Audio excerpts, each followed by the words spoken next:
Hello, you're watching Session 10 of the Dragon Age series. Let's go.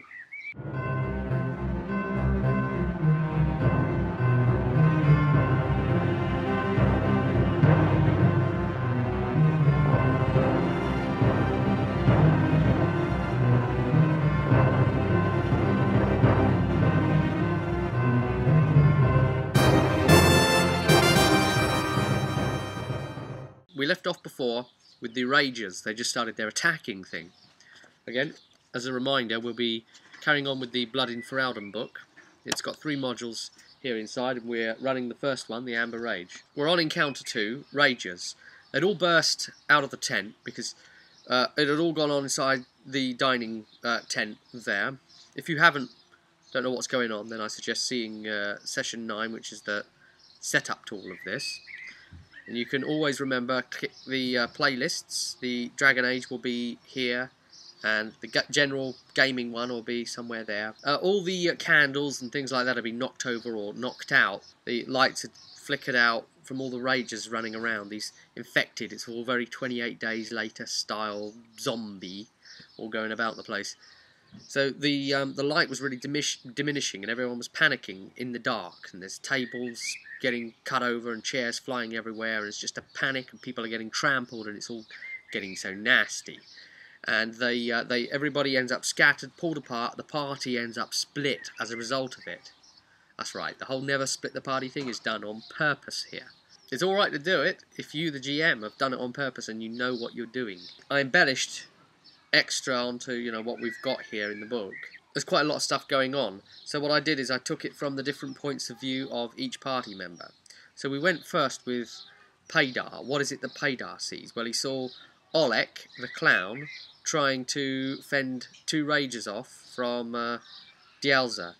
They were coming to try and get her, and he seems infected already. He's been bitten, but he's not changing, because of course it takes 3 hours plus Constitution. 3 plus Constitution hours before you change into one normally. He's trying to fend it off. Paydar sees that. He's only got 5 health left from the previous fight he'd had in the tent, but he decides to get involved anyway.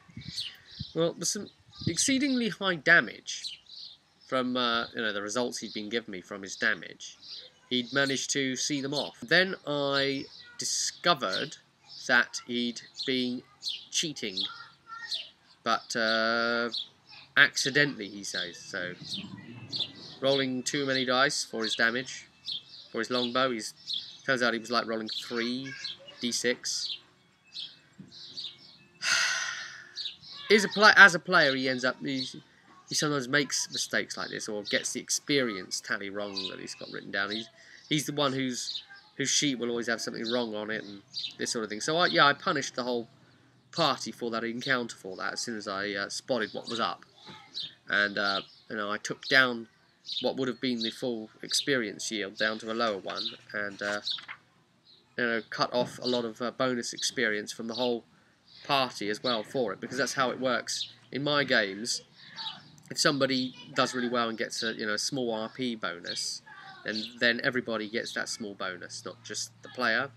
And if someone does something wrong, then the entire party gets knocked back by the thing they've just done wrong. He gets hit over the head basically, and his heroic moment gets trampled on, and he hits the floor unconscious and doesn't get to see what happens next, or whether he's okay or not.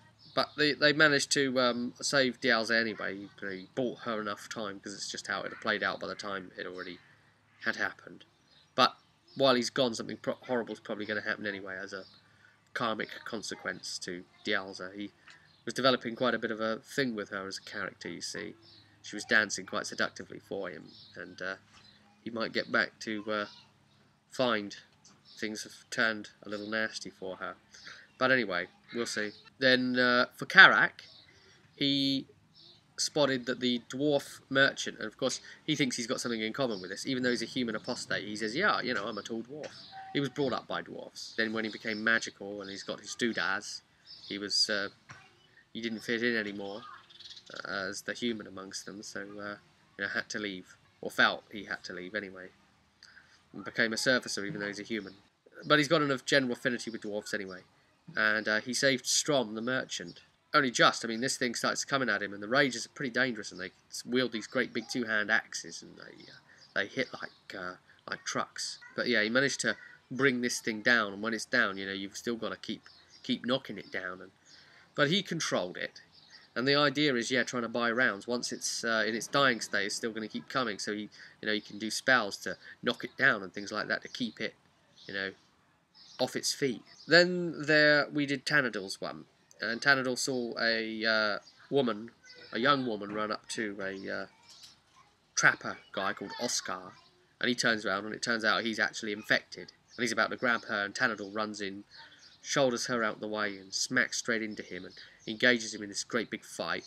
Ends up almost beheading him, you know, almost cutting his head right off and knocking him to the ground, and then all this yellow blood's all shooting out, and he's going around like sort of headless and still keeps going, you know, can't see where he's going, and you know, off into a crowd of frightened civilians. As for Amelia, what Amelia did, and by the way, at this point, yeah, Karak, after his fight, he then runs to the tent, the dining tent, grabs a torch, and torches the tent, the entirety of the tent, because he assumed that there's probably going to be some Ragers inside still feeding. So he burns the entire, you know, tent down. What he doesn't realise is there's actually a couple of innocents in there as well, so they probably perished with the fire too. Yay. Right, and then we've got Amelia, and Amelia's one was the hardest to deal with, to be honest with you. It's called the Devil's Choice. And as she comes along, she finds a wagon that's sunk into the muddy part of the field. And there's a couple of Ragers trying to get at the kids underneath the wagon. They're hiding, a boy and a girl. Then suddenly the girl makes a break for it. She runs out from the back of the wagon, starts legging it off, and the Ragers spot it. So here's a picture depicting that event. And then this Rager closest to her decides to run after her. And that's what Amelia finds. So what's Amelia going to do? Save the boy or save the girl? And this other one on the other side's about to get the boy anyway. So Amelia had to make a call, went after the girl. Did a running thing, just managed to catch up. It bit the girl anyway, but Amelia barged into it and took it down. And finished it off, just hacked it, and it still kept trying to get back up, and hacked it, and it still kept trying to sit back up, and hacked into it again, and it's lying there and just shaking, and starts trying to move again, and hacks into it again. Took about 5 goes while it was down, dying, before it would actually stop. I mean, it's just horror from these things. Saved the girl for now. She's obviously now infected herself, but she's not like instantly turning, at least. Then the next one is Just to Be Sure, which wasn't really an experience-gaining encounter for this party anyway, which is a role-playing encounter where they start debating, you know, what are we going to do actually with the people that have contracted this, and you know, there's an argument back and forth. There's a bit of a debate going on. Well, firstly we've got Sir Willem, who is a knight of the Earldom there, and of course it's the same Earl that they went to before for their first ever mission, Wojciech Neruda. Willem feels that the infected should be killed, but normally he would have the high rank, the high say on this, but he is actually outranked as the final call by Sheriff Milo in terms of, you know, decisions for Sothmere, and Milo is against them being infected. He wants to try and give them a chance to try and somehow cure them while they can. And of course Wanda, his daughter, is bitten, so it sort of, you know, makes it all the harder, doesn't it really, for him. Bogdan, the armour smith there, he wants to see the infected put down, and I suppose that's just so that Wanda would be put to the sword, because he wants the sheriff to suffer. You know, he's a petty man really, and he was saying all this. Tanador came over and punched him in the face. And the other one's Stoyanka, the old wise woman, and then of course you've got the party. They're the fifth factor that can have a say in this. But yeah, you know, Tanador just punched him in the face, knocked him straight down on the ground, and you know, hit him again when he tried speaking out still. And he said, "Well, at least put the elves to the sword then." Paydar there, and referring to Paydar there, and that clown Oleg, racist towards the elves. Then there was the point of view of the players themselves. Well, Yeah, Tanador and Carax did start having a little bit of a chat about, we could make a break for it on our own, us two. Remember those fractures I was on about again, see? It's that us and them sort of mentality, and Paydar's a bit of an outsider anyway in his own rights. And Amelia's never quite liked Tanador and Carax. They're the two old boys club versus her. So, it's never really going to be that favourable. Also, their bard, turns out that he's got a lot of medical expertise, and he gets at one of the dead ragers and begins to perform an autopsy. Pulls out a scalpel and starts to work on it. He works out that the heart is in a very distressed condition, and that they probably won't live very long in this state. They're under a lot of duress. And that is, of course, because it's beaten in a particular way, and it's pumping to drive them and make them stronger and faster. And they don't ever sleep, so they will their heart will explode actually in their chest. That's what will happen. Some of the blood squirted him though, and it hit his skin and infected him. Tanador was a bit harsh on him in that sense, and chopped his head off right there and then, and he hadn't even turned into a rager, and so that caused quite a scene. And the sheriff really didn't like Tanador and labelled him a barbarian, and well, he is, isn't he? He's an Avizer. But yeah, he almost came to blows there with the soldiers and said, no one else is getting killed, or if anyone else does it, they'll be killed, whether they're infected or not. Then old Stoyanka, she starts trying to treat the wounded and then the infected, and she determines that they are suffering from the Amber Rage, and that it's a very old disease that has somehow come back. She's got nearly all of it. In the end, it turns out she's got nearly all the ingredients for the cure, but she's only missing one, shadow moss, which can only be gathered in one place in the Korkari Wilds. But it may not actually exist. It's just a legend when she's pressed on it in the debate. And they say, oh, we can't trust an old lady's legend over, and we're running out of time. They're about to change any moment. Well, she is quite strong in on the debate and says, look, I can actually stave this thing off for about 3 or so days. So she treats them all, which means they aren't going to turn into ragers, and she'll be able to continue treating them with this drink mixture stuff. But they've got about 3 days or so then before it's not effective anymore, and someone's then going to have to just put them down, because their bodies are just going to take over the rager thing anyway. The player character party, they are given the doses of this too, those that are infected, which is Paydar and Oof, the dog, who's forced to drink it. He has his mouth held and that sort of thing, is made to have it. And of course Amelia, who had her mouth held open and made to have it. No, that's a joke. Definitely Oof, yes. The dog. Even though Carax would say she can be a bit of a bitch sometimes. The party decide that they'll try and undertake this dangerous race against time to try and gather the shadow moss in time. So it's decided, and then we move on to part 2. The journey begins. So they wouldn't have been able to make it without horses. She goes into a bit of a big old sort of apostate type trance type thing. Communes with the spirits in the ancient ways of the Chastened. She summons a raven, pitches on her shoulder. The dwarf comes along and hands Carax a lantern with a glowstone in it, which is a very useful little magical item. She hands the play party an empty sack, that's to gather the shadow moss, a bag that seems to be moving, and there's a lot of carrion beetles in there, so that's to feed the bird.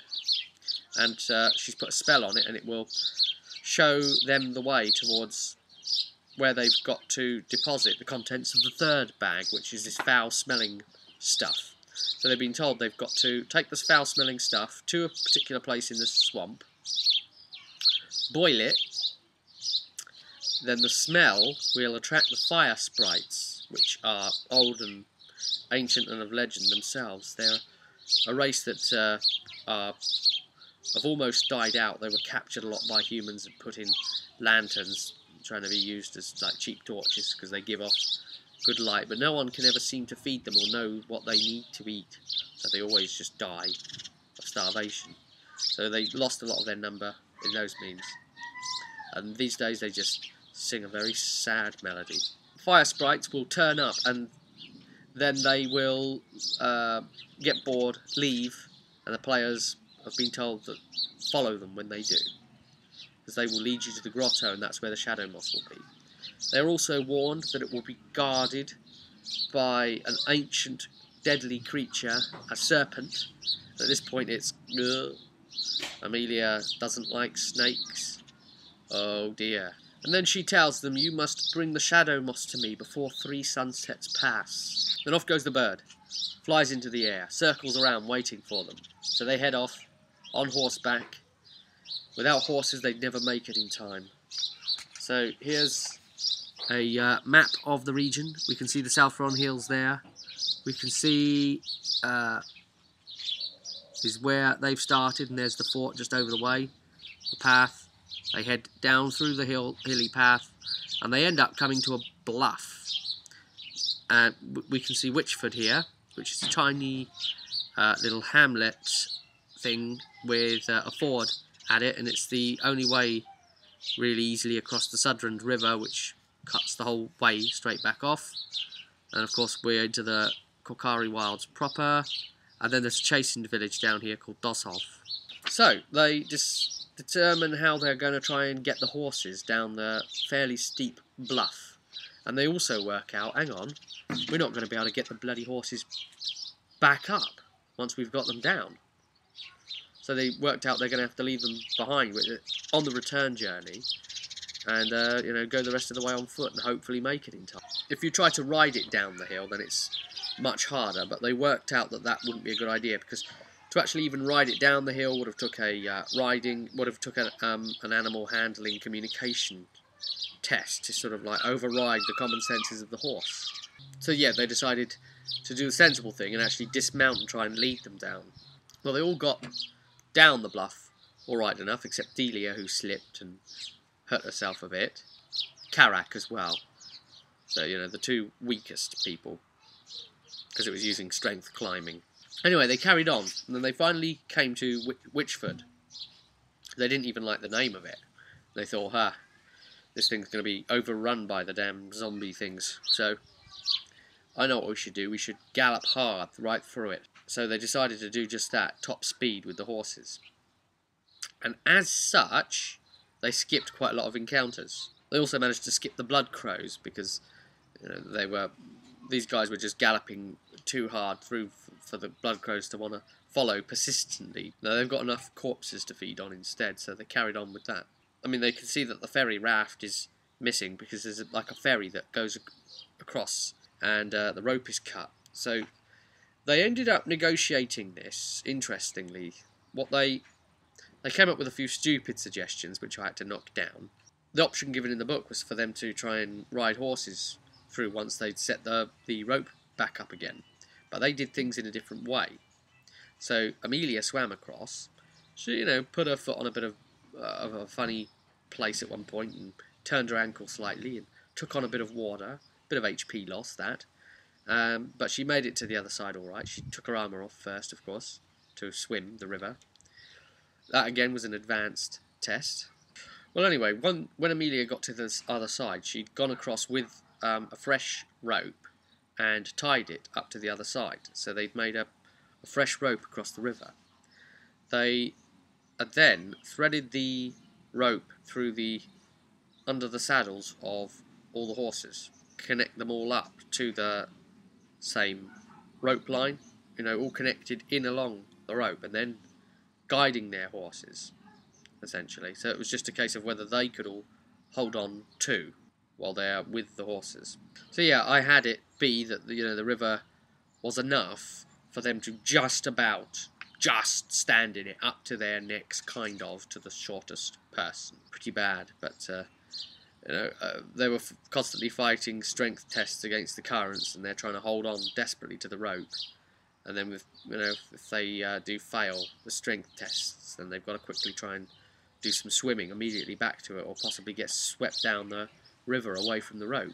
Since they made it across that way, Oof just had to doggy paddle across, and finally made it in the end. Well, I say in the end, he actually beat them all to it. He's waiting at the other side. So, they carry on their way. They meet a trapper called Brannick. There he is. He's got a campfire out where he's roasting some meat. He's got 2 Waffen hounds, his dogs. They ask him some interesting questions. I'll explain what the questions are in the book here, to give you a sense of what's going on. How has the trapping been? Right? His answer: too good. I've been trapping 2 or 3 times as many animals lately as I should be. The chastened have been nervous. They aren't all stalkers, you know.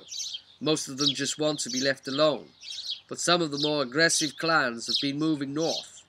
Between the chastened and the animals, it's like something deep in the wilds is flashing them out. Question: do you know about the Amber Age? I know something's wrong.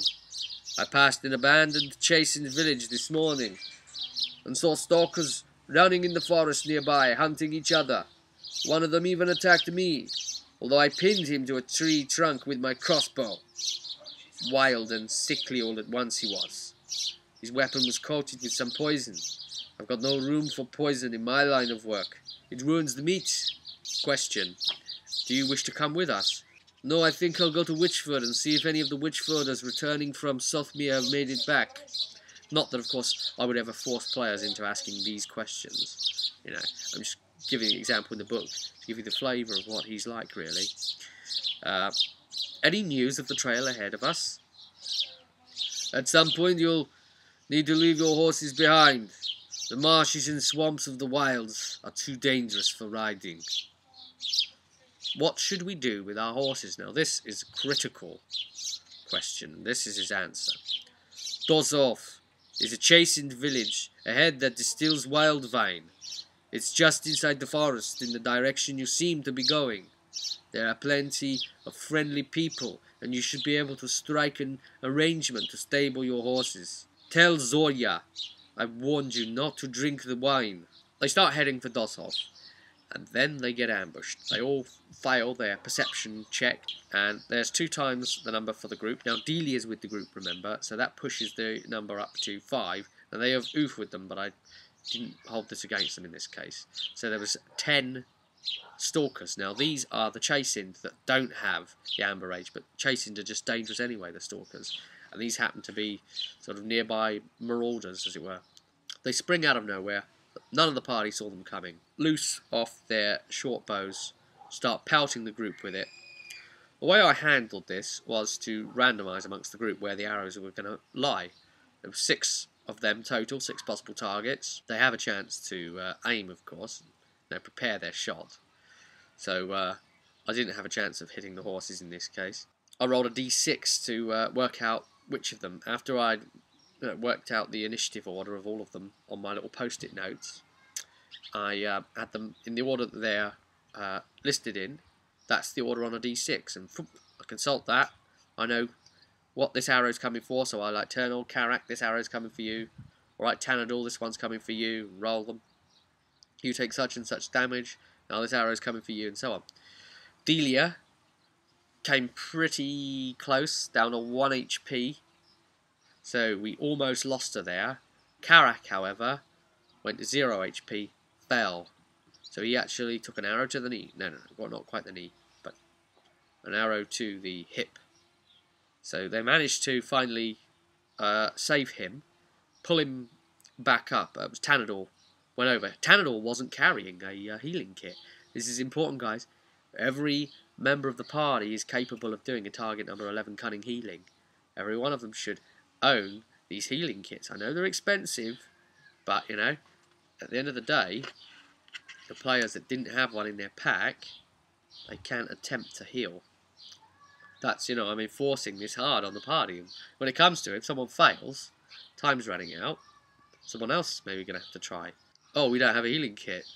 Right, well, we're going to lose him then, because he's the healer. So they're turning to me and saying, oh, I haven't bought a healing kit. I'm saying, well, you've got enough money to have. Tanador managed to save him, get him back up onto his feet. A few of them then engage the guys. Everyone just engages like one load of the stalkers, leaving some more of them just to pelt arrows at the ranged ones. So then the ones at range were Tanador, Karak, and Delia. And then when they came close to the group, Tanador ran into them and engaged them as well. And Karak did his spell thing and managed to then start doing his crowd control, knockdown, and all the good stuff that he does. A mage can be very, very useful in the group.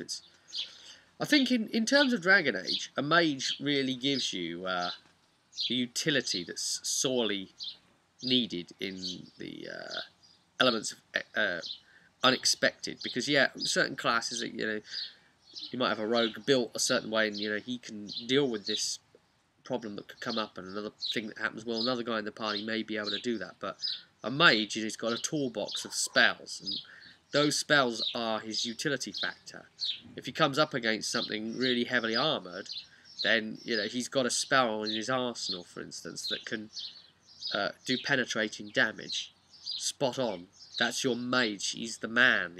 They slaughtered all of them to the man, and it just gets to the point where 5 of them get cut down, and then they're supposed to try and run, but this group, oh god, they're without mercy. They just cut down those that tried to flee, not giving them a chance to get anywhere. So it's just a case of just quickly working the dice out, and then when there's like the entire party of 6 versus like one guy, I just take him off the table. I just can't be bothered to start rolling dice at that point. They finally find Dosov and say that they want to stable their horses. They get introduced to Baba Zoria. She's quite a flamboyant, unusual woman. She's got that real sort of gypsy air of confidence about her, the way I played her, And she's like, oh, you come back to my shack and we'll talk. There's an interesting chasing tradition going on here in this village.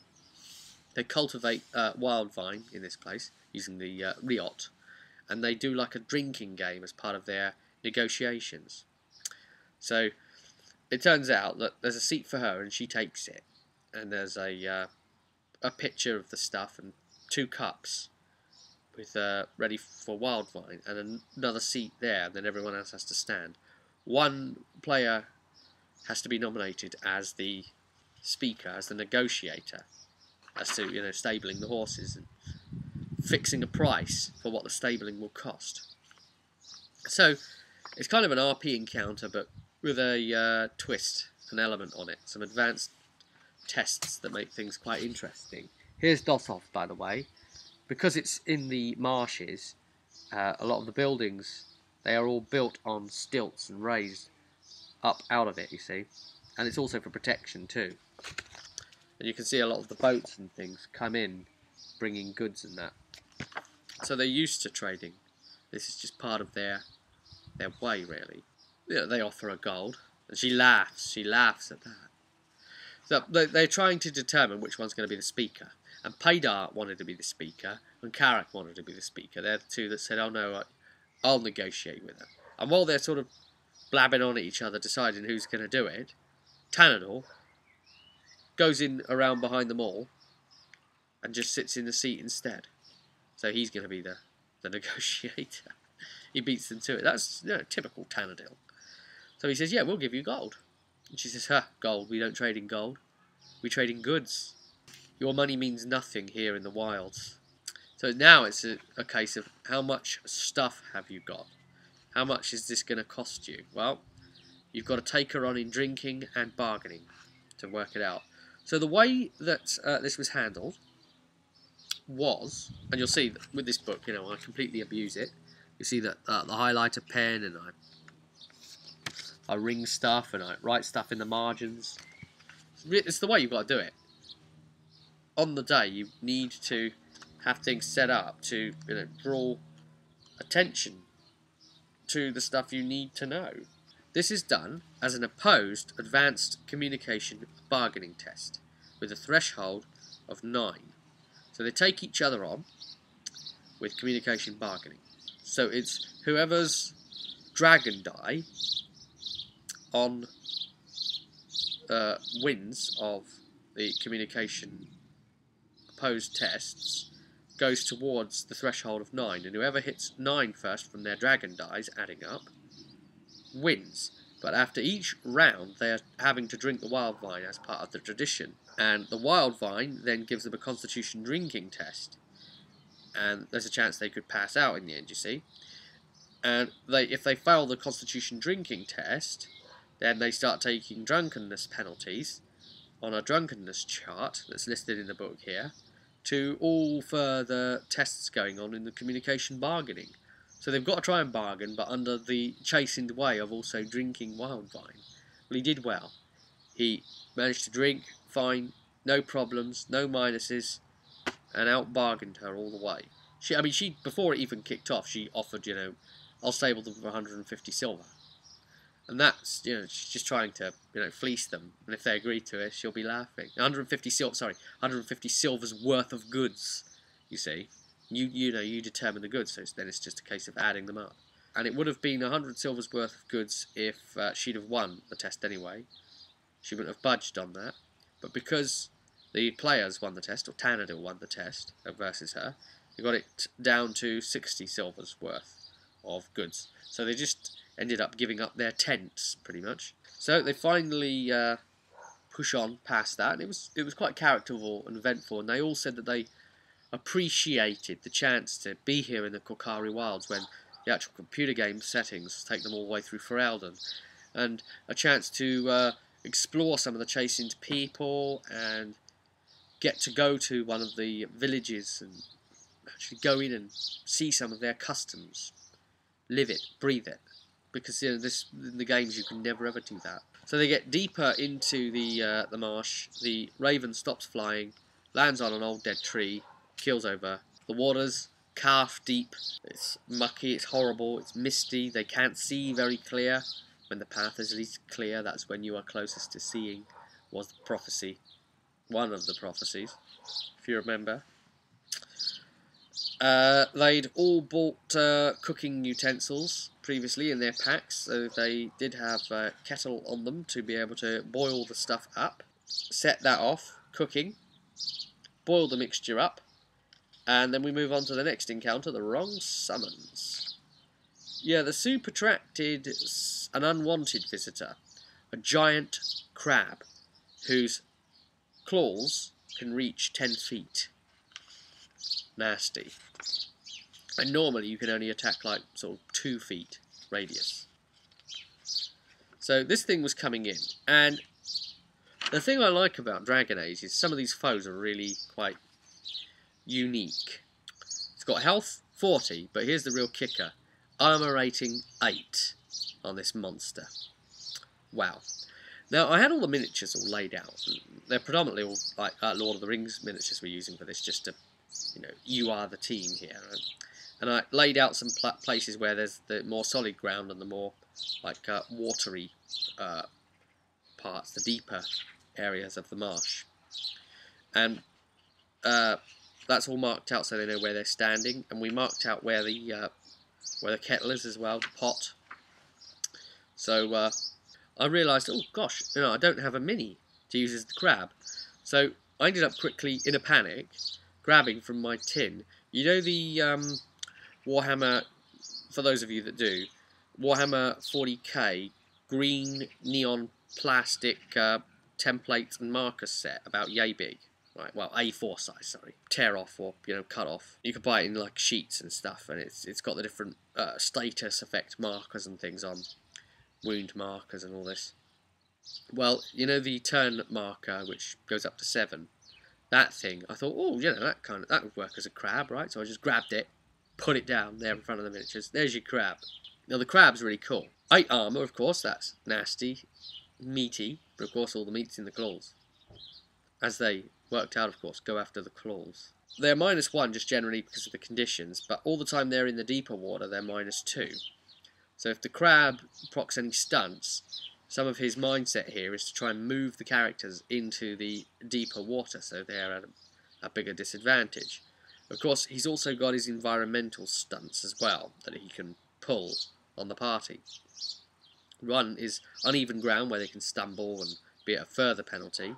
There can be grasping roots that they could find catching their feet on under the water. Then for 4 stunt points, there's a really good one the crab can do called dinner. So yeah, basically the crab can spend stun points to have environmental factors go against the players, because that's really is what stun points are. You get a lucky break, really. You don't just like have a hero mode necessarily all the time, you know. Something could just happen, can't it? Like, okay, well, you know, the guy's just got kicked by his own horse, you know. So that's the mighty blow and the skirmish. The mighty blow is the actual effect, and the skirmish is him getting knocked from being kicked by the horse, his own horse. Stun points against the guy. See, that's justified a way, narrate it. That way you're not just rolling dice coldly and just doing things with sums. We could all just be robots sitting around the table if you want to do that.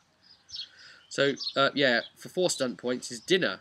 The crab grasps the stew pot in its claws, tips it over and leaps upon it, gobbling the noxious liquid off the soft ground. Oh, they all had to roll to not throw up, by the way. They all succeeded from that, the smell of that stuff boiling, except Oof, who did that normal dog thing you do, you know, where it heaves and starts retching a few times and then throws up. Of course, it's even more vile when you think that he might try to actually eat it again.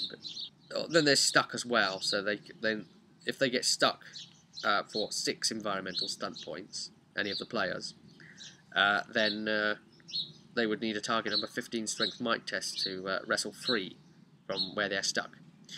But anyway, the players have a new stunt point they can also use just for this fight. Context sensitive one called Sever Claw for 4 stunt points. They actually managed to do it, and as soon as they'd severed one of the claws, it meant that the dinner stunt that was as aforementioned goes up to 6 stunt points to be able to do it. So it was well out of its chance of doing that. It deals out quite a lot of damage, 2d6 plus 5, so it's quite a hard hitter, this thing. It's crazy. But I must say that the party really did bring it down very quickly. No one was in any trouble. They beat it in about round 2, I think it was, 2 or 3 or something. No resource usage at all, no one close to dying. The crab didn't really have much of a chance against them. They got very, very lucky, and the real deciding factor was Tanador massively procking and putting nasty combos together. And then on top of that also was Karak, because he used his, as I mentioned earlier in the video, armor penetrating spell. So he essentially hurled a massive great rock at the thing, stone fist, bang. Eventually the fire sprites come and they start all like flying around and coming to the pot. We've got a bit of imagery there for them. They're cool. They've got a suspicious yellow glow coming off of them. Then they head off. The players follow them. Amelia almost gets stuck in an asphalt pit, but manages to drag herself free. And finally, they find the entrance to the grotto. The fire sprites go in. The players have no choice but to follow. So in they go. Getting really quite nervous now at this point. And that's where the session ended, because it was decided it's getting quite late. We'll probably only be able to go on about another 20 minutes. And seeing as we're about to load a new area, part 4, as it were, loading screen, tip of the day, we're only going to end up getting into something and then not being able to finish it, and that's not really a nice situation for anyone to be in, is it? So it was called there. They're about to go into the actual grotto that contains the shadow moss. I think they'll probably manage to finish it in the next session. What's going to happen next? Well, we've continued the story here with you. It's a great module, as you can see. I really recommend that anyone pick it up. See you at the next video. But until that time doth come, see you at the table.